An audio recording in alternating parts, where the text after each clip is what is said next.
Welcome, beautiful people, and thank you for joining us on Till the Wheels Fall Off, a podcast by two folk couple. I'm Matt. And I'm Paige. And we're here to inspire others, to bring you guys into our lives and tell you a little bit about our journey. Over 20 years together, we've learned a few things. We're going to work toward being the best version of yourself possible. We're going to dig into building a positive mindset, discuss mental health, addiction recovery, improving fitness, building businesses, and insight into what it takes to navigate life today.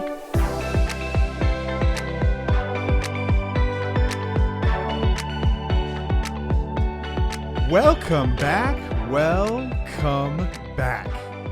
to another episode of Till the Wheels Fall Off. I am Matt. I'm Paige. Waking everybody up here. Late night recording session. We pivoted a bit this week. If you were on our call, we mentioned we would have a longer episode this week. We had to pivot a little bit. This is what you get this week. Yeah. So, Yeah. I think it's going to be an awesome episode, though. I'm sorry. It's late and we're delirious, and I've been laughing at this Instagram reel I found, and I can't stop now. Oh, he was cackling so hard, and Oh I'm my over God, here it was like, so let's funny. go. I mean, it was funny, but it wasn't that funny. It's one of those, I don't know, there's certain times when I come across something and I'm like just the right level of tired and I will not stop laughing. I mean, I love it. It's kind of like that's what happens with girls at sleepovers. Just get delirious and you can't quit laughing. Yeah, we've had times like this too, though, where we're just in bed and we just start dying laughing over something and we can't shut up. It's great. So forgive me because this is a serious topic. Pretty much. Our episode today is it's about being the villain, or being okay being the villain in a story. Someone else's story. Yeah, being okay being the martyr, essentially. Mm-hmm. And it's a really tough thing to do. It's a really tough thing to face. Got a pretty interesting discussion around this. Paige has created an episode, which are always my favorite episodes. I think everyone else's too, if I can just speak for the world here for a second. I don't know. When I started typing this out, it kind of just started flowing. That means it's a good topic. You got a lot to say about. Let's hope that it makes sense. Before we get started, we've still got some sweatshirts available. Larger sizes are available right now. I think I learned a lesson about ordering merch. Get a lot more smalls and mediums. Mm-hmm. Well, and larges.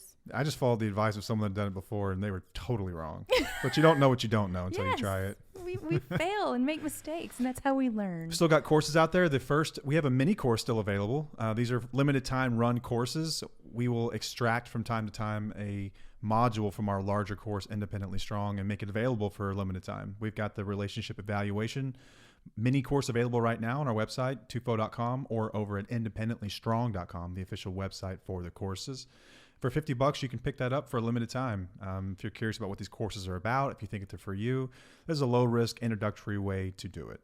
The larger course is still available as well, independentlystrong.com. You can get 75% off using the code Wheelies75. That's Wheelies with an S, 75. What are you staring at me like that for? Because you enunciate, and I love it.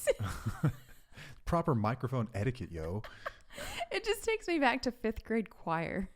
Oh yeah, and those kids singing all crazy. No, that's how they taught me how to sing. Yeah, I see it. It just looks weird. Yeah. That's how I look right now is what you're saying? Yeah. Look the other direction, please, while I finish this. Okay. The course, if you don't know what the course is about, we developed what we considered an alternative to a lot of the typical recovery programs that are out there for spouses and partners. We think it's awesome. It's backed by clinicians.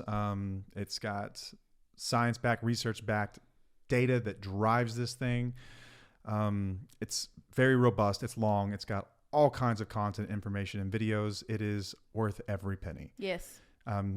Check it out, independentlystrong.com. Reviews are coming back, and it's like there are people that say, like, I've Googled for thousands of hours, and I cannot believe I finally found exactly what I was looking for. Life-changing. That's what we recreated it for. Yes. It's like if the other alternatives have not worked for you, give this a shot. Give us a shot. Invest in yourself, invest in your recovery, and give us a shot. Yeah. I think that's it, right? Yeah. Okay. All right. Well, let's talk about this. Okay. Let's get going on this. This is a loaded topic. I think a lot of people struggle with this. Yeah. A lot of people struggle with this. But I wanted to start it off with, there's this video that was actually posted in our community a while ago, and then an awesome wheelie sent it to me right after I wrote up this episode, and I was like, hell yes. So there is a Peloton instructor named Kendall. Kendall Toole. You know her last name? Dude, I ride with Kendall all the time. Yeah, she's from California, right? Yeah, she's a California girl living in New York. I ride with her. She's got great music. Not just because she's really cute, but because she's got the best music. She's a doll. But I said doll. I didn't know if you know what I said. Yeah, I got that. Okay. After I said it, I was like, it might have sounded like something else. Oh, like you said dog. Yeah. No. Okay, so it said, what does bitch stand for? Boundaries I thoughtfully and confidently hold. If holding your boundaries makes you a damn bitch, be a top bitch. Freaking love that. Because it's true. When we start setting boundaries, people are going to call us a bitch. It's going to happen. You know, many of us are afraid to be the villain in other people's stories because we're the ones who are making the changes. We're the ones who stand up and say no more. You know, we want to break the cycles. We want to be the ones who follows through to protect our own values and our boundaries. The ones that act instead of react. Like, we want to do these things, but it's so scary for us because many of us are people pleasers. We don't want to rock the boat. We're scared. We're afraid that someone is going to call us a bitch, or they're going to call us the villain, or they're going to say that we're the ones who tore everything apart. And that's hard. Or talk to everyone you know mutually and smear campaign. It's a smear campaign. Tell everyone how awful you are. And, slander you. Yeah, and make up stuff. Like sometimes just blatant lies or like twisting the truth so it makes you sound like a terrible person. Yeah. When it all usually comes from a really honest, genuine place. Right. Yeah, I mean, these people are going to do whatever they can to make us look like the bad guy. It's not okay. No. But we have to be okay with it. You do have to be okay with it. I think it's like, I'll just say most people want to be liked. Yeah. I think it's in our evolution. It's in our psychology. Like we want to be liked by other people. It's scary whenever you kind of walk out on your own and you're like, this is what I think. And there's no one else following you, which happens a lot. And like, this happens a lot in families. This happens a lot in addicted relationships. And so this conversation isn't just limited to an addicted spouse or partner, like someone who's in active addiction and they're not going to like it when you set a boundary. Like it certainly applies there, but it's much more broad than that. It can be all kinds of stuff. It can be your boss, can be a coworker, can be your friend, family member. I mean, it's setting boundaries and sticking to your guns is scary.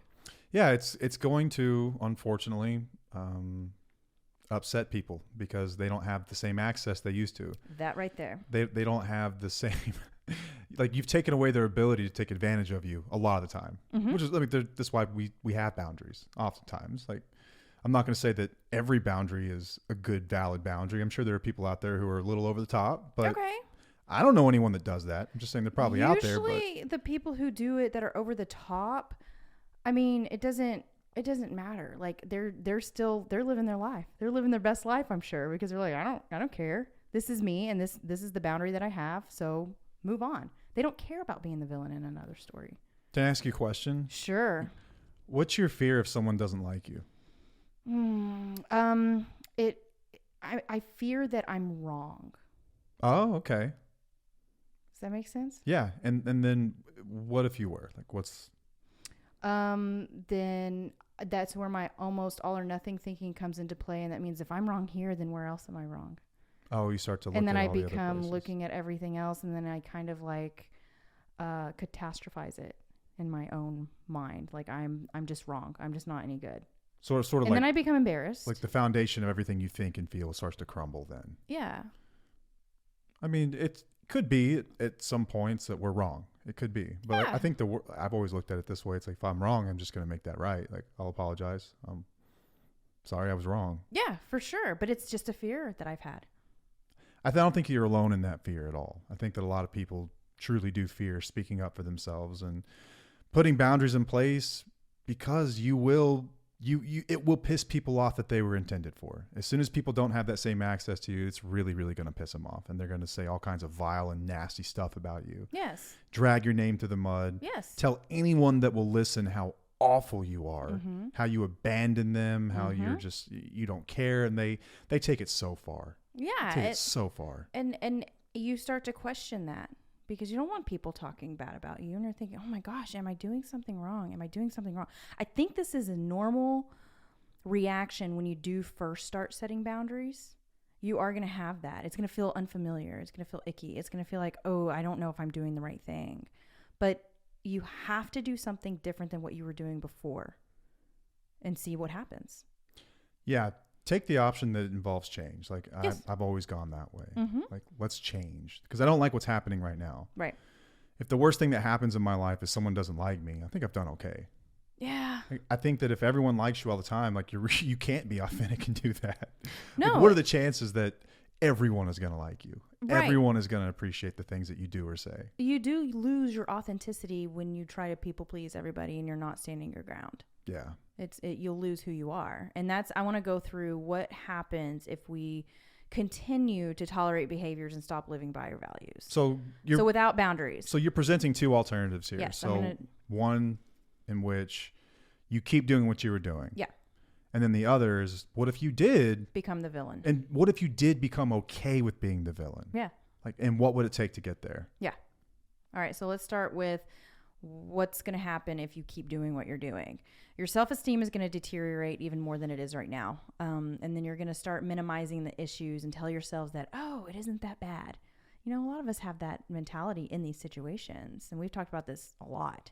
And we talk about it in the course too. But if you keep doing what you're doing, your self-esteem is going to just go down further. It's not going to be built up until you start making decisions on your own. Mm-hmm. The next one is we make decisions that go against our intuition because we don't want to rock the boat. So if you're continuing to do that, you're going to start losing what your intuition really means and what it means for you and what your values are. It's just going to get worse over time. Yeah, you're going to stop listening to that inner voice. Yeah. The toxic cycle will continue. So there's a tension building phase, the explosion phase, reconciliation phase, and the honeymoon phase. We go through a lot of this in the course. This is also called the roller coaster. Yeah, pretty much. And it's going to keep going over and over and over again. So like the tension building phase is whenever you're starting to walk on eggshells, there's a small argument that happens. And then, you start just you start little arguments. And then the next one is the explosion phase where you lose your shit. Both of you do. We had a lot of this. I actually have a lot of examples of what we went through within the course on this toxic cycle so people can understand and they can get an idea. And then after the explosion phase, there's a reconciliation phase how do you say that? You said it right, reconciliation. You said reconciliation. I said reconciliation. I'm like tomato. Okay. Well, it's called this, but you're not really solving problems here. It's more like shoving things under the rug. Yeah. It might be like, hey, I got you some flowers. It's more like a ceasefire. Yeah. It's like, let's just, put this aside for a moment. And then you'll have a honeymoon phase where you feel hope and you feel like everything's going to be okay. And there's love bombing and it's like everything's great, but it continues to happen over again. You're going to go back to the tension building phase because the problems are never solved. Mm-hmm. So that's one of the other things that you perpetuate the toxic cycle. Yeah, it's not going to change. The next one is going to be your boundaries are going to keep being crossed and disrespected if you don't follow through with them. So a lot of times we'll set up these boundaries like, hey, I don't want you to drink in the house. And then they're going to come in and drink in the house and then you don't do anything about it. Nothing's going to change. The hardest part is to actually follow through with those consequences. Yeah.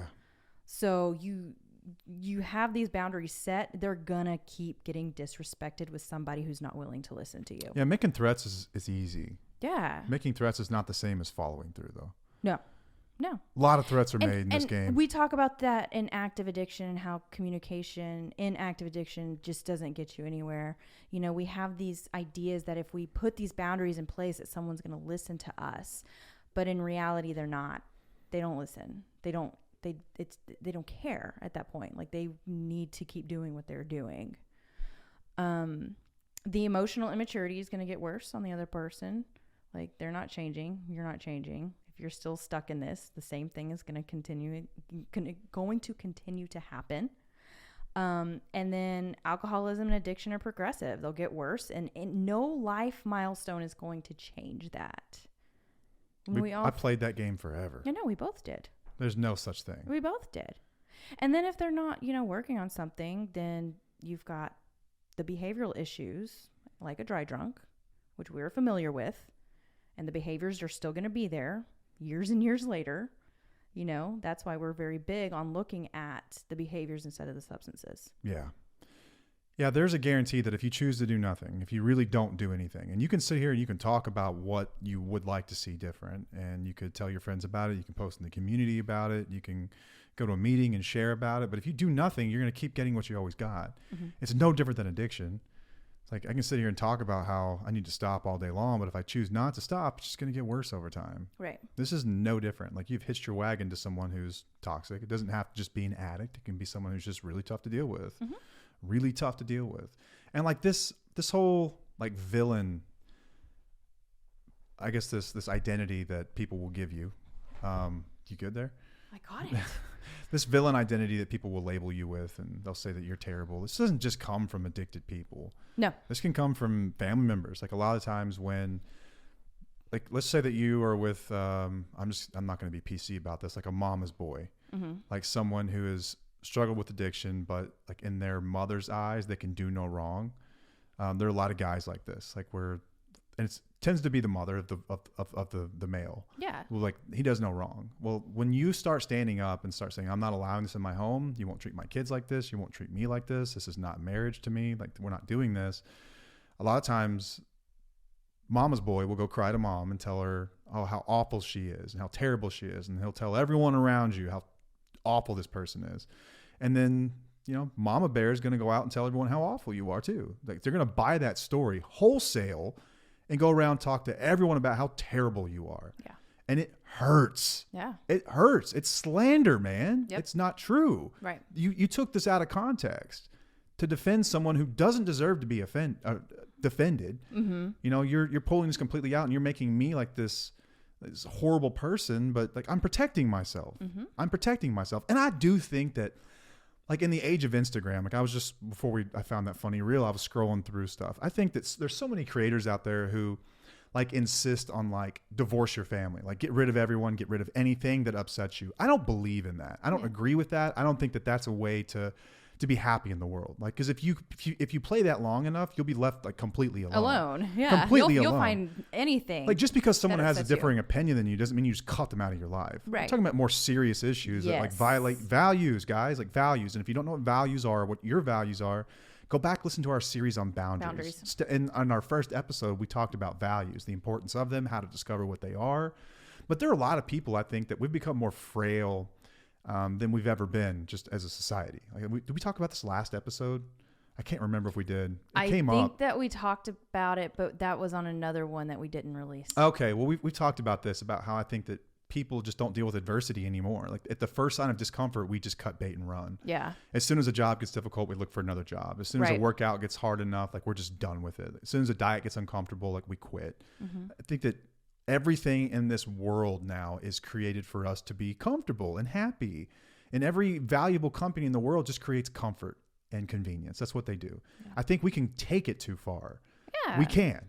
But I think that our listeners know the difference. Exactly. I think they know the difference. Yes. But I will caution against that. Like just because it applies here doesn't mean that like just because your mailman doesn't put in the mail like in the mail box the way you want it doesn't mean like you call USPS and like this is how Karens are formed, y'all. Right, exactly. Be careful with this. No, I think this is totally different situations. We're dealing with people who have like narcissistic abusive tendencies, and a lot of the spouses and partners are dealing with that, which is really, really hurtful to and harmful to your self-esteem. All that little stuff that's not relevant here. Yeah.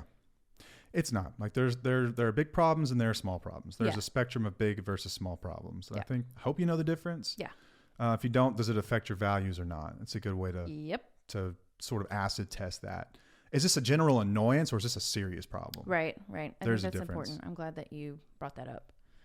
Okay, so what happens when you actually do become the villain in someone else's story?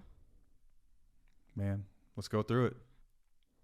Okay, well, I have some experience here, so I can tell you what happened with me. Let's do it. It was very hard for a while to become the villain in someone else's story because you don't want people talking badly about you when you're trying to do the best thing for your family. That hurts. That's harmful. It's not a fun place to be. But eventually I got to a point where I was starting to have more clarity and I was able to see things more realistically. I think that's a positive in itself. My self-esteem started to get better because I was able to make decisions that aligned with my values. I was able to set boundaries that I felt were necessary to protect myself.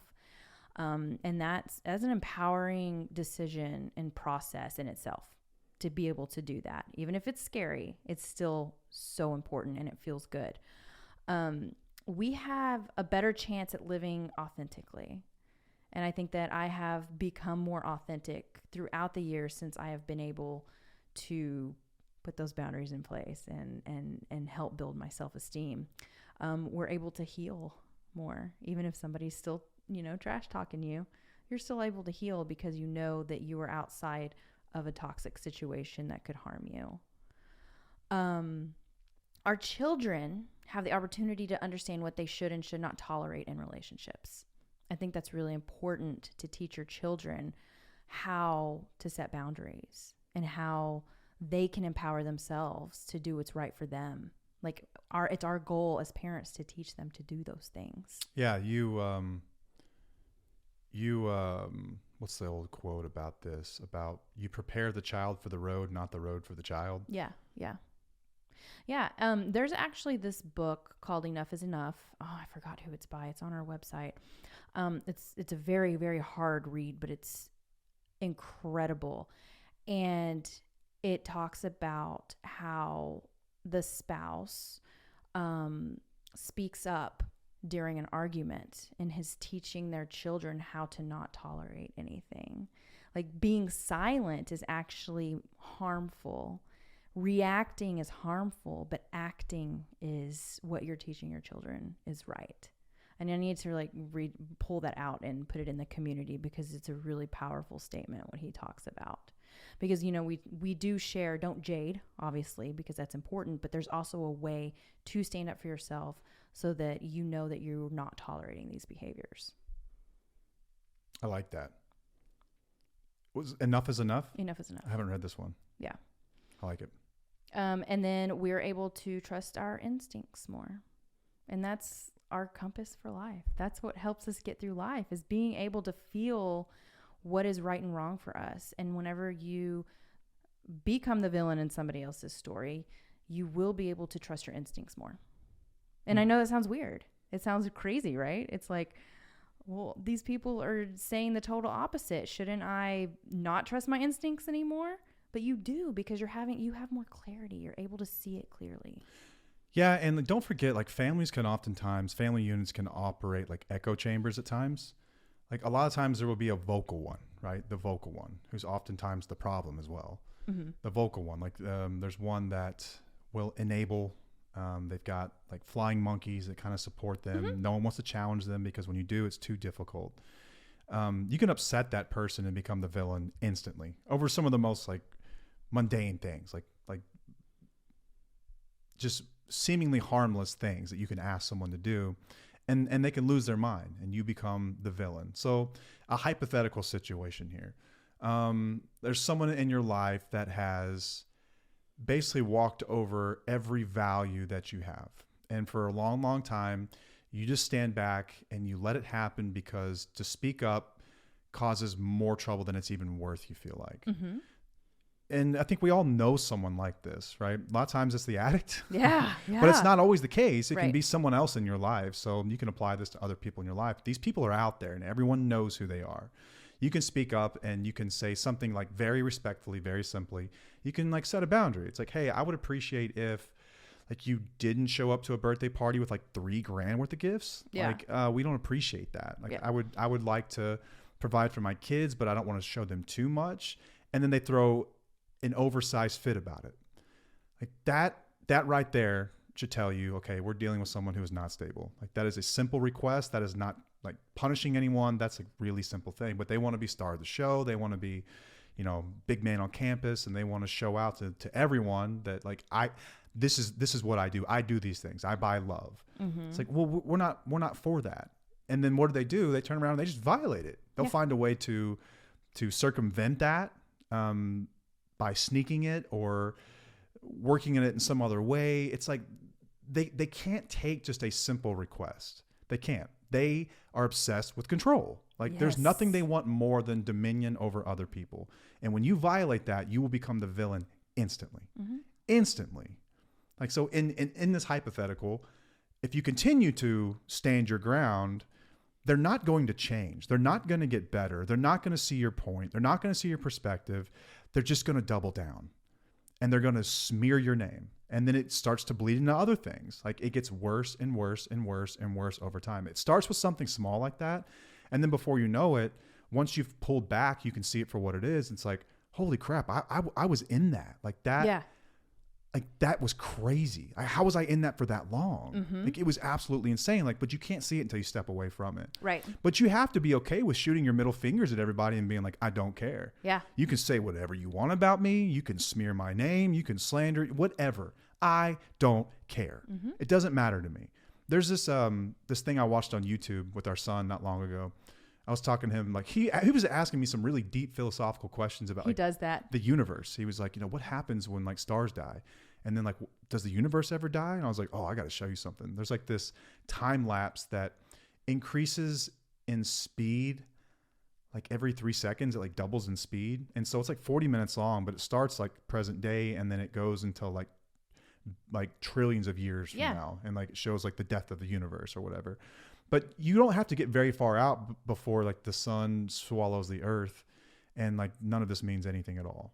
And this is kind of crazy, but I think about that sometimes. Yeah. I think about that when someone has a problem with something I've said, or they like, we get TikTok attacked all the time. Like people come after us with like mean comments and like you're idiots and whatever. Like it does not bother me. Not in the slightest. I know it bothers you a bit more, but it doesn't bother me at all. Like I can look at that and be like, I don't care. Yeah. Like it doesn't matter. Like when I'm 80 years old, I will not care. Like one day I'll be dead, you'll be dead, no one will care. Like 2 weeks after my funeral, no one will care. No, I think about that too. And that's what helps me get through it. It doesn't matter. In this moment, it feels really big. And like my only fear is that they could be right. I think that's like what you mentioned earlier. I could be wrong. It's like, man, like what if they're right about it? And then I'm like, I make mistakes sometimes. Exactly. Like, okay. So what? Right. We can own it later. So what? Right. So what? But anytime that either of us have ever done this, and like in our hypothetical, setting up that boundary, like I don't regret it. I don't regret it. Yeah. Even when it's difficult, I don't regret it. Yep. And it's crazy because toxic people will try to suck you back in. Like you talked about the roller coaster. Man, like you set that boundary and it's going to piss them off really bad. And these people are good. Really good. They're good. So really good. They're going to come back without saying sorry though. That's like the number one way you can tell. Like they're not going to really say, I'm sorry. Not take accountability. They're going to come back as if everything's cool because it's been 2 weeks. Certainly they're over it by now. It's all good. They'll show back up and try to act like everything's honky dory. Like it's all good. Like, hey, we're buddies, and they'll try to make plans with you, or hey, let's get together. Let's do this. Let's do that. It's like, I don't like you. Remember we talked about this. Like I don't want to spend time with you. You're a perpetual line stepper. And I just flat out say it. Just like that. Yeah. I mean, literally just like that. You have to be direct in these instances. And you do. Yeah. And it's funny though, when you do, you get instant validation that you're doing the right thing. If I was on the other side of that conversation and someone came to me and said like, I have this boundary and I stepped on it and they got upset with me and I came back to them. I cannot imagine like as a sane, rational person, not making that right, not making amends, not like listening to what they're saying, like really hearing what they're saying and like thinking about how are my actions in violation? What can I do different moving forward? Like what can I do to make this relationship better? No, the other type, like this narcissistic type will come back and the moment that you don't give them what they want again, they throw a tantrum. Yes. Immediate tantrum. That's your proof. And then you'll be getting phone calls from family members for the next week saying, did you say this about me? Like, no, what are you talking about? Well, so-and-so said you did. That's a flat out lie. Does that sound like something I would say? Right. No. And it's hurtful in the moment. It's really hurtful. It makes you a little angry. But it hardens you too. It really hardens you. And it gets you to the point where like, I don't care what you think, man. I know what I'm doing here. That's true. That's true. And that's why keeping your side of the street clean does come in handy. It does. Because we don't, usually the mentally stable person or whatnot or the healthier version or person is not going around trash talking this person. No. You know, it's No. not like that. No. There's no slander or anything like that. It's just like, okay, I'm just going to keep my side and do what I need to do, and we'll figure out what happens from there. But being okay, being the villain is important. Like, you, as long as you know your truth, like, this is what I had to do. I had to change my mindset, because a lot of the times these people will say, well, you're the problem. You're the one who ruined my family. You're the one who messed everything up. I have to change it. And I have to say, no, you chose those consequences by not respecting my boundaries, not the other way around. You chose this. Yeah. Yeah, man, And that's it's not literally complicated whenever either. when I was able to shift my mindset, because at first you're like, oh man, oh my gosh, am I doing the right thing? Like, am I the bad guy? Because they're telling me I'm the bad guy. Maybe I am the bad guy. No, you chose these consequences. I think healthy people do what you just did, though. I think healthy people will always consider, man, did I do that? The other person doesn't do this. No. Like, an addict will not do that. No. It's there's no way it's me. It's you. I don't, like, when in active addiction, I was probably guilty of some of this, I'm guessing, right? Like, I was a little faded. I don't remember, but Yeah. I'm sure I did some of this. Like, in active addiction, I'm just like, I'm not thinking rationally. I'm just attacking. I'm in attack mode. Like, healthy people play offense and defense. Yes. Like, Yes. toxic people just play offense. They're just trying to They're attack. just They're trying to score. attack. That's it, man. There's That's all they're no trying to do. accountability. None. So they're not questioning for 1 second, could I be responsible for this? They're just coming after you. I think healthy people will have that thought, damn, could this be me? But sometimes they do have fake accountability or fake apologies. But it's an apology, but Talking about like the covert narcissistic types. yes. It's a I'm sorry, But if you hear a but, if you hear that, that's not accountability, man. no, that's just trying to keep it kosher. I don't know. I heard a really cool story about someone that was okay with being the villain. So I met this guy in recovery who showed up to a treatment center. Like, he didn't know he was going to be there. Like, a friend picked him up to take him to get something to eat, and he just arrived at a treatment center. And he was like, is this a restaurant? Like, I mean, they have food here, but that's not really what they do. So he was basically told, like, I think you have a drinking problem. Your wife thinks you have a drinking problem. You're going in here, period. And he was really, really resentful. He sat in that place for a month, just like, they are evil. I can't believe they would do this to me. I don't have a problem. And it's funny, like, treatment centers are like prisons. Like, everyone in there's innocent, you know? Like, Yep. like, you walk in, like, I don't have a problem. Like, we all say that. Like, someone in here is guilty, surely, right? It's like a prison. Like, no one in there did what they said, what they were accused of doing, Yeah, convicted of doing, you know? Right. So he sat there for 30 days, and then, like, a couple days before he gets out, his wife tells him, like, you're not coming home. He's like, what do you mean? Like, I've done everything you've asked. She's like, you're not getting it. You're not participating. You haven't embraced this. You're not coming home. So he ends up going to sober living. And he's in sober living for 30, 60. I think he's in 60 days now, like, pretty far out removed. He gets served divorce papers in there, in sober living, because he's not getting the point.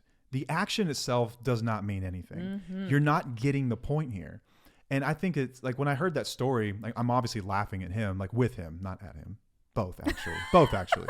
We can all laugh at this, like, as addicts. Like, we were sharing amongst addicts, and so we hear this and we're like, oh yeah, been there, dude. That's like my favorite part about meetings like that, is we can laugh at the absurd.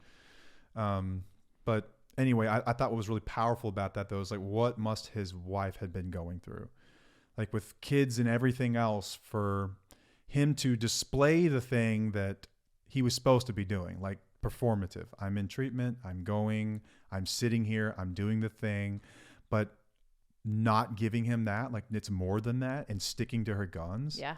To serve him divorce papers in there. And it wasn't until he got divorce papers that he goes, oh shit. And he really got to work. He picked up a sponsor. He started working steps. He went to 90 meetings in 90 days, and he's really doing the deal now. Now the marriage is back on the table, but I think she was fully prepared to be the villain. Amazing. I mean, she was the villain for a long time. And once again, it's a story where, like, she saved this guy's life. I was going to say, if it may save one life at least, You know, sometimes when people leave, it doesn't save the addicts. You know, they don't come back exactly how Right. you want them to, but you're saving yourself. You know, if you stick with it and stay in it, sometimes you're going to deteriorate over time, and it's going to be really, really harmful for you. Yeah. Like there's nothing, no one is more triggered than a narcissist being accused of something that they definitely did. Mm-hmm. That they definitely did. Yep. And when you call them on it, they're going to get really, really pissed about it. And rather than take accountability of any sort, they're going to smear, and you're going to be the villain. I think in this life, you have to be okay with being like not being liked by everybody. You just do. You do. You do. And it never gets easier. Like people will ask questions like, how do I make myself stop caring what people think? You don't. You just think about it less. That's all you do. You just think about it less. Yeah. You become confident in what you're doing. And I hope that like a space like we've created with the community does that for people. It gives them that validation that like, okay, I'm not crazy in doing what I'm doing. And you're not. You're not. But it doesn't feel that way whenever you're the only one doing it. Yeah. So get around other people that are doing it. It becomes much easier to live with and to stomach. And you will think about it less. When you've got a team around you, you think about it less. It's true. Like this is something funny I've noticed about addicts. When I work with addicts that haven't been exposed to treatment or 12-step groups or anything like that, where there's a community of people that are going through it, they are always the ones that ask the question, well, how do I tell people that I don't drink? I'm like, no one effing cares. Like, what, you think you're that important that people care that you don't drink? Yeah. Who cares? Like, no one cares. It's always the people who aren't in a community of some kind. Yeah. Like to them, it's a big deal. It's not. Get around others who are doing the same thing. You're going to see quickly that no one gives a shit. Yep. No one cares what's in your cup, dude. And no is a complete sentence, by the way. Yeah. Do you drink? No. The end. End. That's it. That's it's it. a complete sentence. Yeah. I've also told people like, just say I don't drink. Yeah. What a freaking concept. Mm-hmm. I don't drink. I've only had someone ask the question like one time. There was a dude at a wedding. It was actually the bride's father. Yeah. Was toasting all the groomsmen. I was sober a year or two. We were around this big pool table and he's pouring drinks for everybody. He's trying to pour me a drink. I'm like, I'm good. I don't drink. And I had a Diet Coke or Coke or something like that. And I just had it instead. Like, I will cheers with this. It's a glass. I'm participating. I'm here. I love you guys. I support y'all. And he would not let it go. Why don't you drink? Blah, blah, blah. And like, I flipped out on the guy finally because he made a scene of it. I'm like, oh, you want to go there? Okay. You want to get an awkward? You want to make this awkward? I will give you awkward. And I laid into him. I didn't care. I didn't care what anyone at that table thought about me. I believe in what I'm doing. I don't care what they think. I don't. I've always admired that about you. Like, it doesn't matter. It just does. And I wish I could plug people into my head. Like, it does not matter what other people think about you. Yeah. Do you like you? Do you like the person in the mirror? It's like that Hormozy quote. If you're between two actions to take, choose the one that's a story you'd prefer to tell for the rest of your life. That's what it is. Choose the one that's a story that you'd prefer to tell for the rest of your life. Like, I interpret that as like, tell the most epic story. What's the most epic story? That you let this person run ruckshot over you forever and you didn't stand up for yourself and you didn't teach your children anything. You didn't learn anything about yourself. You didn't teach yourself how to stop caring what others think and let that control your behaviors and your actions. Yeah. Or that you learn how to stand up for yourself and you don't care. You don't care. And it's not easy. No. No one said it's easy. No, it's a very difficult process to go through. Yeah, it's simple, like conceptually simple, but Yes. it's not easy in practice. Exactly. It's a very difficult thing to do. Yeah.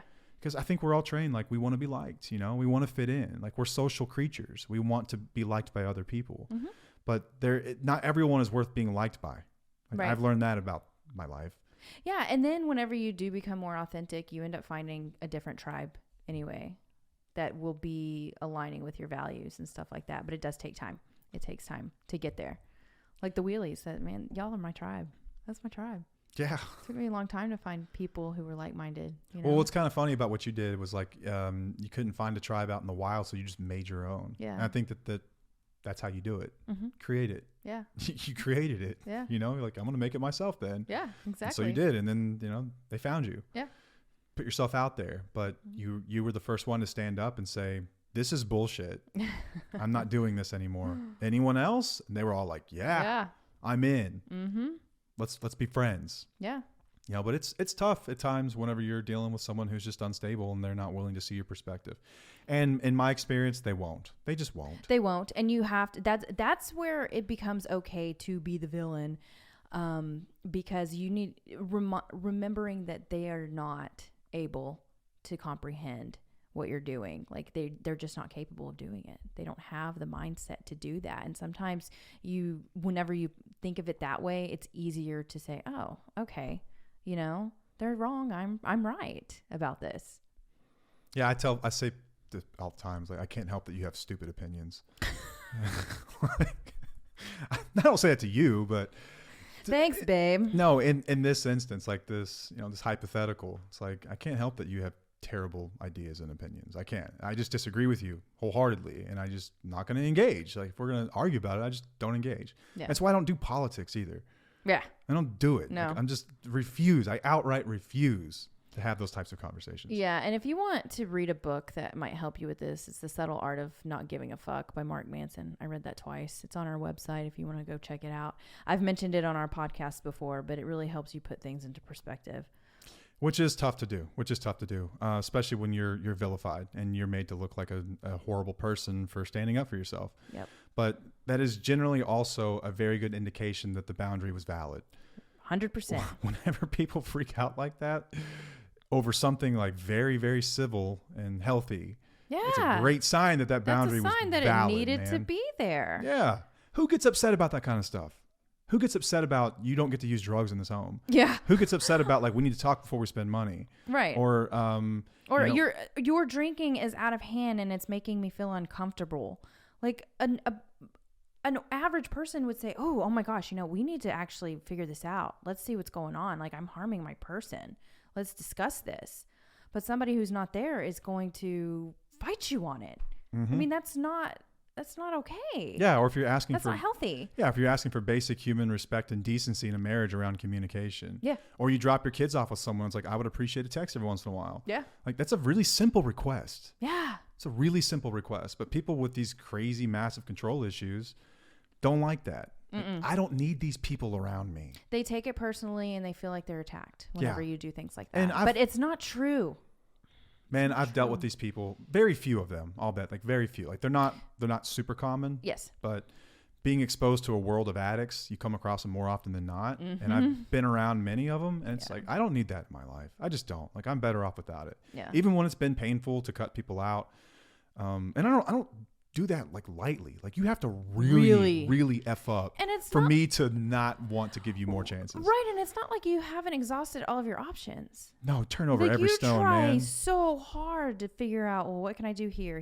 Just like all of our listeners. It's the same way. It's the same thing. Dude, like, don't get it twisted. We are a believer in like figuring it out. Like, yeah, we are a believer in that. Like, we figured it out when a lot of people probably said you shouldn't even try. But we understand these personalities. We understand how it works. We've been there. We know. We get it. It's not. You can try so many different things. Dude, I think it just doesn't work. I think I'm a pretty good communicator. I think I'm pretty good at communicating my feelings or describing a situation, and even in like non-judgmental, accusatory ways. Like, I'm trained in that, like through recovery work and talking to people and helping people get sober. Like, it's one of the first things that you kind of pick up the speech and the vernacular that, like, we don't attack people, right? So I've had the most civil conversations of all time and been met with just absolute like vitriol in return. Like, what is that?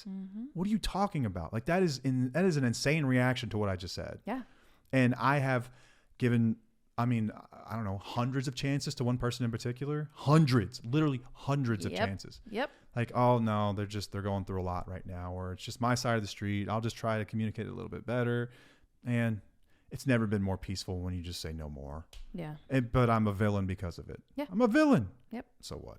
Yep. I don't care. Like, it doesn't matter to me. Like, it's say whatever you want, write whatever you want, make videos about it. I don't care. Like, you should have asked me if I cared first before you wasted your time, because I don't care. It doesn't matter to me. I will sleep perfect tonight and every night thereafter. Like, it doesn't matter to me. Yeah. I'm not resentful about it either. No, that's a healthy place to be. Yeah. It's like, they're going to do what they're going to do. Right. And I can't control it. Exactly. And I'm content with that. Yeah. I'm all right. Yes. Like, I can go about my day. Like, I know what I do every day. I think that I'm a decent person. I do my best to help other people. I look at my side of the street. I'm very aware of when I'm wrong, and I make those things right. The people that you know that you're trying to change do none of these things. Don't expect them to start anytime soon, unless some massive changes take place. Yep. And time plus pain equals change. Right. Maybe when they get in enough pain, they're willing to really start to make changes. But until then, you ain't gonna change them with a freaking conversation. No. Dude, you know how many times I've sat down with people and like intervention type situations. It's like, oh, we're just gonna talk some sense into them. I'm like, okay. Yeah. Like I'll be here because I support you guys, but like I know how this ends. Yeah. I just sit there and watch it. I do my part, and then at the end of it, we're gonna do what we're gonna do. We're gonna do what we're gonna do. Is what needs to happen. So if we're gonna do what we're gonna do, and you can't change that outcome, then the best thing you can do is protect yourself. Yeah, exactly. Protect your kids, protect everyone around you that isn't sick, and let them do their thing. Yeah. I'm a firm believer in that. Like, people need to experience some sort of consequence. Agreed. They do. And it's what gets you sober. Yeah, like, exactly. Like, the pendulum of life swings heavily back and forth, back and forth. You know, it's like a generation before us was raised with probably too much discipline. And I say discipline, I mean like they took beatings and stuff on a pretty regular basis. Like I was raised that way. Like, my parents, like, corporal punishment was like the thing. Yeah. Like, it was nothing to get your ass whipped over like the dumbest stuff. Like, like we got our ass whipped. Like, I was the middle child, so I got my ass whipped like extra. Dude, daily. Damn, in the babe. summertime. Oh yeah, when I was home, like when I didn't have, you know, school to keep me out of the house and I was just around the house. Oh, I was always getting my ass kicked for something. Probably I'm sure a lot of it was very well earned, right? Don't get me wrong. But Whatever. I think that a generation before us was just quicker to that's how they fixed problems. Yeah. I'm not gonna lie, it straightened me up. I quit doing a lot of that stuff. I guess. But I think that we've swung the other direction really far, where it's like, oh no, disease. They have a disease. They're sick. They're sick people. We have to treat them with compassion. These people are assholes and they're crazy, and you can't convince them with kindness or anything else. You poor baby, let's go get help. They're going to do what they're going to do. Yeah, it's true. Like, I think there's a blend of the two, right? So absolutely. There's a middle ground. that's the approach I generally take. Like, it is a value of mine. Like, I truly believe that you never tear someone apart without zipping them back up. Yes. Ever. Like, I can say some things that are not easy to hear. I can use some choice words, but I'm going to zip you back up. You're very good with that. Because I love you. At the end of the day, I love you. I do this with our kids all the time. Like, our son, he's like me in a lot of ways. He's a mixture of both of us. He's me made over. Paige named him after me without knowing this is how he would be. But like, but yeah, for him, it's like sometimes I need to tell you. I don't give him the same punishment I got. Not at all. No. But he gets ripped up, and then I zip him back up at the end of it. Always zip him back up. Zip him back up. So I think you can do both. Yeah, I agree. You know, but like, your kids are gonna, like, think about if you have kids, like, your kids are gonna think you're a villain. Like, that happens. Like, you feel like a horrible parent for punishing kids. I compare, setting boundaries with kids as just like setting boundaries with addicts. If you have problems with setting boundaries with your partner, think about how you set them with your kids. Because, and what I learned is that instead of telling my child that you're in trouble if you do this, I say, if you do this, then you're choosing to be in trouble. If you do what I ask you not to do, like if you get in trouble, then you are choosing to have your phone taken away. This is no different than a boundary with a partner or spouse. Like, you're choosing the consequence. And it's just a way to spin it so that it's like, okay, I'm not really the bad guy. You really are choosing the consequence. Yeah. Like, I think that there's that's like the opportunity cost of life, right? Like, by doing one thing, you can't do another. I was listening to a podcast episode, and might have been Modern Wisdom, I can't remember, but this guy named Douglas Murray was mentioned, and Douglas Murray said, in life, we choose our regrets.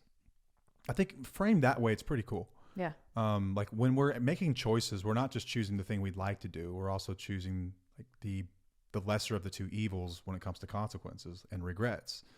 Like, if I wanted to go to an AA meeting today, or I had two choices, go to an AA meeting or go shopping. Like, if I choose to go to the AA meeting, like, I'll never know what I might have found at the mall, and that would be my regret. If I choose to go to the mall, not the AA meeting, I'll never know what I could have heard that could have changed my life forever. Yeah. Like, I'm choosing my regret. I'm going to that meeting.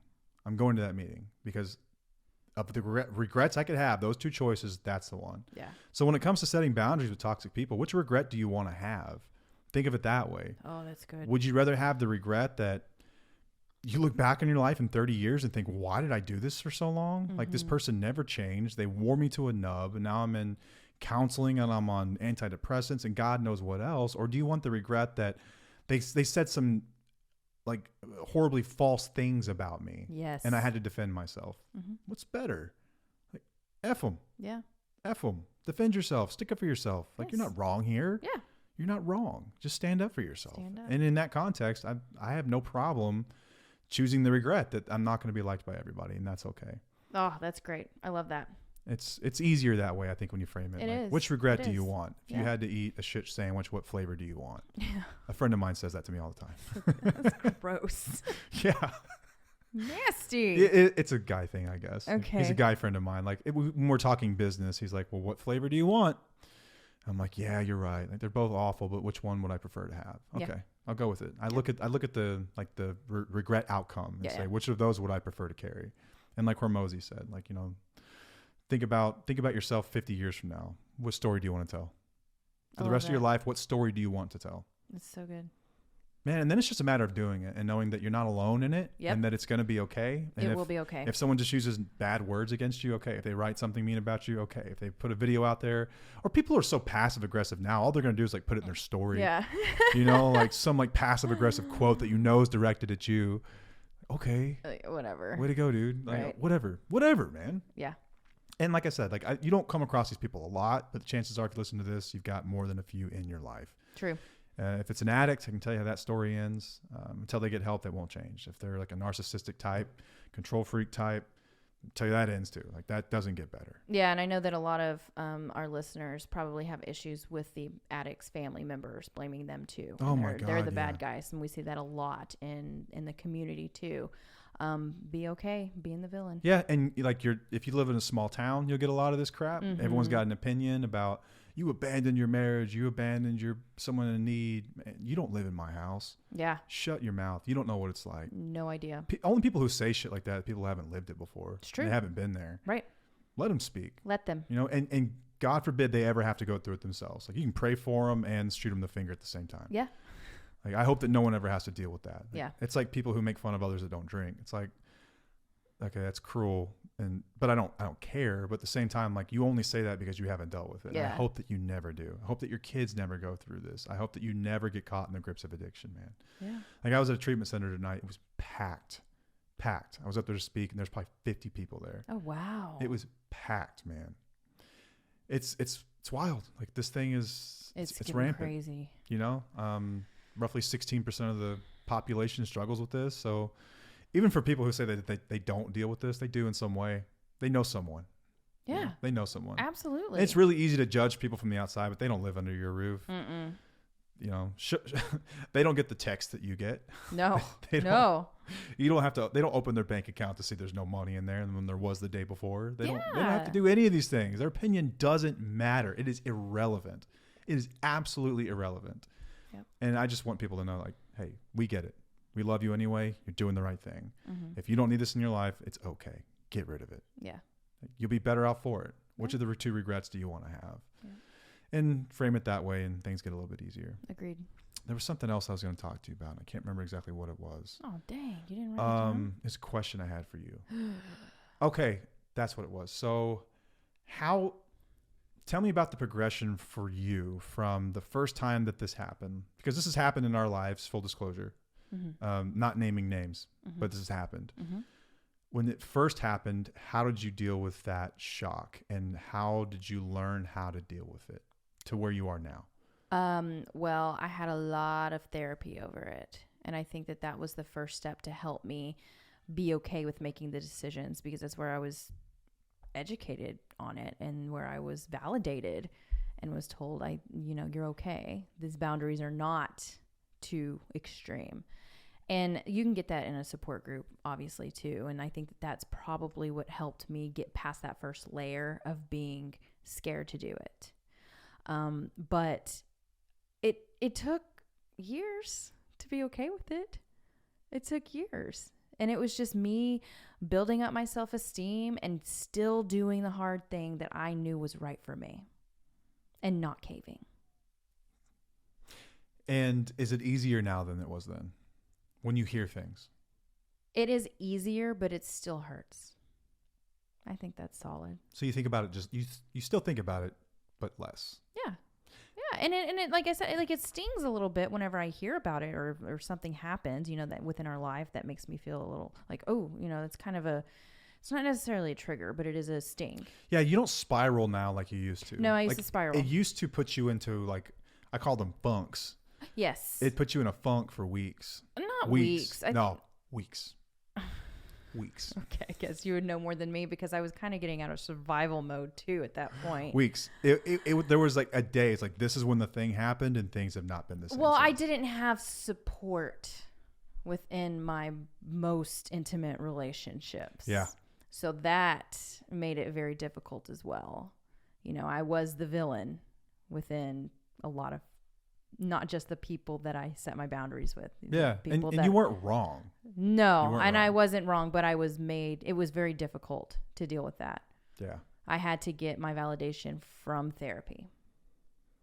Yeah. So it's gotten easier. You think about it a little bit less. The sting wears off quicker than it used to, but it still hurts. Yeah. It's fair to say it still hurts. Yeah, it still hurts. Like I get angry sometimes still, but it's not like it was before. Like I can get past it like that. I can accept it easier. How long did it take you to recognize the pattern versus okay, that's a better way to ask that is, okay, so at some point you recognized the pattern. How long until you came to terms with this will not change no matter what I do or say?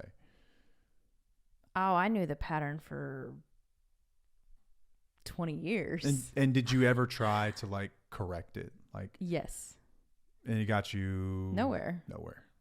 Yeah. I even tried to appease.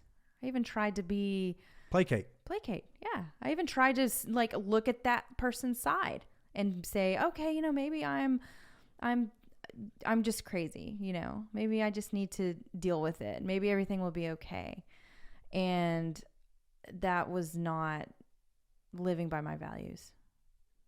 And it hurt me more whenever I did that. Yeah, that's the regret that hurts a little more. That was the regret that hurt more, was the fact that I was allowing it to happen. So and I was tolerating it. Yeah, so you've heard it from the horse's mouth. Someone who's been through this. It hurts more to stay in it. Yes. And to you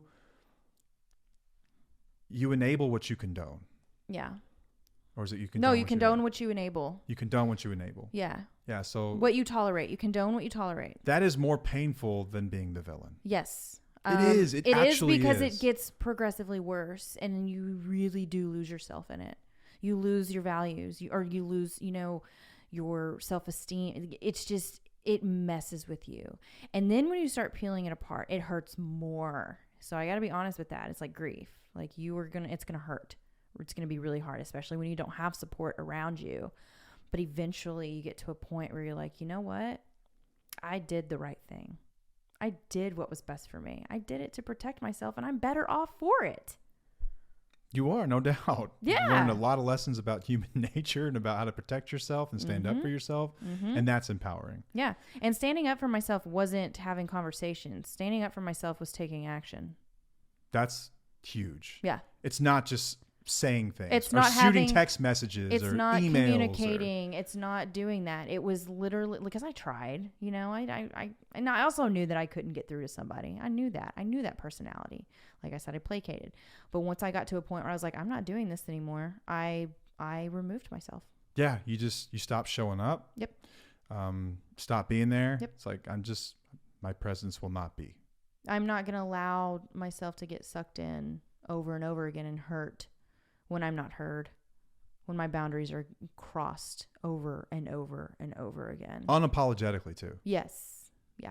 Like, I don't care what you say. I'm just going to do what I'm going to do. Yeah. Yeah. So you're right. It's an action. It's not a conversation. And we did an episode on communicating with someone with an active addiction. Go back and listen to that. The TLDR or TLDL, too long didn't listen, would be you can't. Stop trying. Yeah. You can't. No. You cannot communicate with someone. You have to have action. You have to take action. That's how you communicate. You communicate via actions. Via actions. That's it. Yeah. It's boundaries and behaviors. That's it. Yeah. You can't communicate or reason with someone in that state. Yeah. And this applies to dry drunks. Mm-hmm.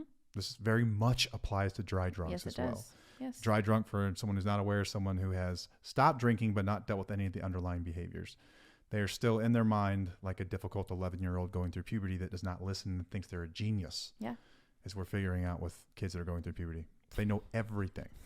Everything.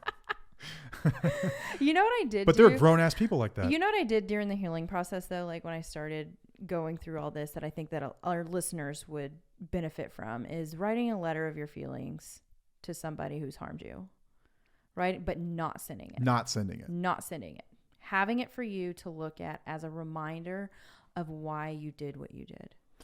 That's a good point, because it's easy to forget. Oh, you know. Dude. Do I ever? Like, in general, I'm an agreeable person. Yes. In general, I'm an agreeable person. Like, I'm not. You get along with everybody. I'm not standoff. I love people. I know. Love you're people. Great. And I want to see the best in people. 100%. Because I've seen the worst people become the best people. Yeah. I know people can change. I believe in human capacity to change. So I give everyone the benefit of the doubt. And I have always done that, to a fault even. To a fault. And so it's really easy for me to be hurt by someone and then to forget about it. Like, truly actually forget what happened. I'm like, why am I mad again? Yeah. I don't stay mad long, like at all. I've never been that way. Yeah. Like, in our relationship, have I ever stayed mad at you for longer than a few hours? No, it's really weird. It is. It's weird because, like, I would get so mad at you, or I'm like, I'm not even going to talk to you for a day. But you would slide things off. And I don't know if it's okay or not. Like, I mean, in certain situations, it can be very damaging. I think it can be beneficial at times, but I was using it like a wholesale thing. Like, I'm just going to do this all the time. I think it comes from my people pleasing behaviors. It comes from my want and need for there to be peace. I've mentioned before, I grew up in a home where there was addiction. Like, my parents have dealt with it. Like, I've got siblings that have dealt with it. And I was the middle child. Everyone knows about middle child syndrome. Like, I was like the peacekeeper type. Like, I wanted everyone to be okay. I wanted everyone to be happy. I was always trying to do that in my life. And I think that carried on long after I left the home, where I just want everything to be okay. I want everything to be peaceful. And when you're growing up in a situation that's volatile like that, like, that's what you're trying to do. You're just like, I need to be happy again. I need to find peace again. Yeah. So I think I trained myself in some ways to just like forget about things. And like truly forget about them. Like, they're in here somewhere. Like, it's repressed, and maybe one day I'm gonna have a breakdown. I don't know. Like I did. We'll find out. We talked about that. TBD. We'll find out. But it's not exactly a healthy thing to do, because I can put myself back in harm's way so easily. Like, it's almost like amnesia. It's like, that's a thing. It's like amnesia. Yeah. It's like I can touch a hot stove and then walk out of the room and forget, like, there's a stove. Let me go touch it and just touch it again. Like, I was an addict. Obviously, I did that, but I do that with relationships too, with people. Yeah, but there are a lot of high highs and low lows, and you remember those highs. I'm an addict. I like dopamine, dude. Yeah. What do you think I'm gonna do? So that's what happened, dear. Yeah, for sure. Yeah. I like those highs, and it's really easy for me to forget the lows, because I look at lows like I don't believe in. Like, we've talked about this. Like falling is not failing. Yeah. And I don't know, I've got tough skin. Like, I can let things roll off, like a big deal. It didn't hurt my feelings. I'm all right. Move on. But some of these things, like, I need to think about it a little longer. I do. Yeah. Because what you'll end up doing is walking back into the hornet's nest over and over and over, and keep wondering, like, damn, I got stung again. Ain't that some shit? And then you walk back in there 10 minutes later, damn, I got stung again. Yeah. Like, what's up with that? How'd that happen? Writing it down is a great way to remind yourself. And I actually have a notepad now in my phone, like the notes app on my phone. Me too. And I had to remind myself of these things. So I didn't do it again. Because I would do it. Again, I just would. I forget. I get busy and I forget. Someone will hit me up. It's like, yo, I haven't talked forever. How you doing? I'm like, wait a second. Yeah. You're scumbag. Like, you completely, no, never mind. Like, well, I'm good. I'm good. Goodbye. It's crazy how that happens. It's nuts. Yeah. But I think a lot of people can relate. Yeah. Because we want peace. We want happiness. Like, we want these things in a relationship. Like, I'm confrontational, like, when I'm pushed, but in general, like, I don't like to be confrontational. Who does, right? Like, I don't mind it when it's called for, but.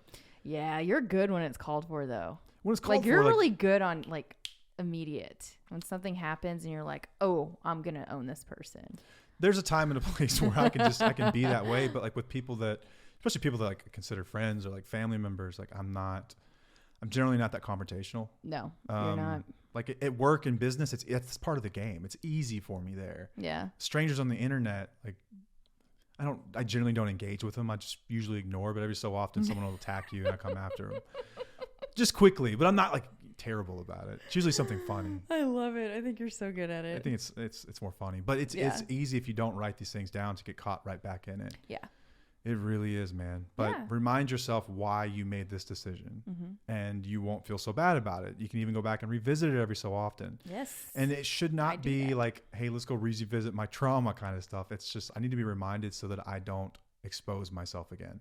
Because if this person's not done anything to change, they're going to keep doing what they've always done. Yeah. And you're going to keep getting what you've always gotten.